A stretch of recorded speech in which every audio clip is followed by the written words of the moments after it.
I'm Nell, solo parent and hardworking mom. In the world of age gap relationships with Filipinas, there's something most foreign men refuse to accept. It's that you are part of a chain. A long, ridiculous, and often embarrassing chain of falls. If you don't know where you stand on that chain, you're not just a fool, you're the fool paying the most. In today's episode, I will think about the age gap chain of falls and my perspective and truths. The age gap Filipina chain of falls is the unspoken ranking system many Filipinas, especially younger ones, use when dealing with multiple foreigners in their life. Here's how it works. 1. The primary sponsor. This is the king of the falls. He's sending the biggest amount of money every month. He believes he's the one. He is not. 2. The backup sponsor. He sends smaller amounts but is always on call when there's an emergency. 3. The romantic fall. He never met her, but he is convinced they are destined to marry. He sends gifts just because. 4. The weekend fling. The local or nervy foreigner she meets for fun, photos, and a love story to keep the romance alive. 5. The online option. The guy she keeps chatting with, just in case the others fail. No commitment, but steady attention. You might think you're number one, but if you don't test reality, you could actually be number four without even knowing it. Why does this chain exist? It's simple. It's about survival and strategy.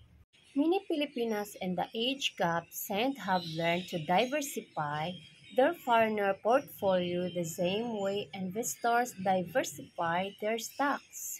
If one stream of income stops, another is there. Foreign men get emotionally hooked before they get logically informed. They confuse affection with exclusive commitment.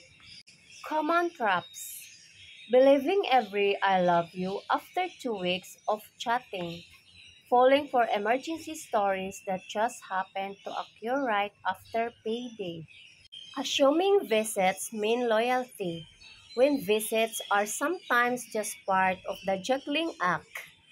If you don't know your place in the chain, you risk things or mistakes such as overspending way beyond your real value in her life, losing years to someone who never planned a future with you, public embarrassment when you find out you are sharing the Filipino without knowing it.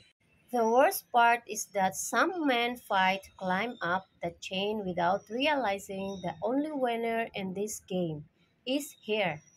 She's not necessarily malicious. It's just the economic and emotional reality and a dating scene where foreign men compete for her time and attention. If you want to find out where you stand, do the following. What's the frequency of her replies?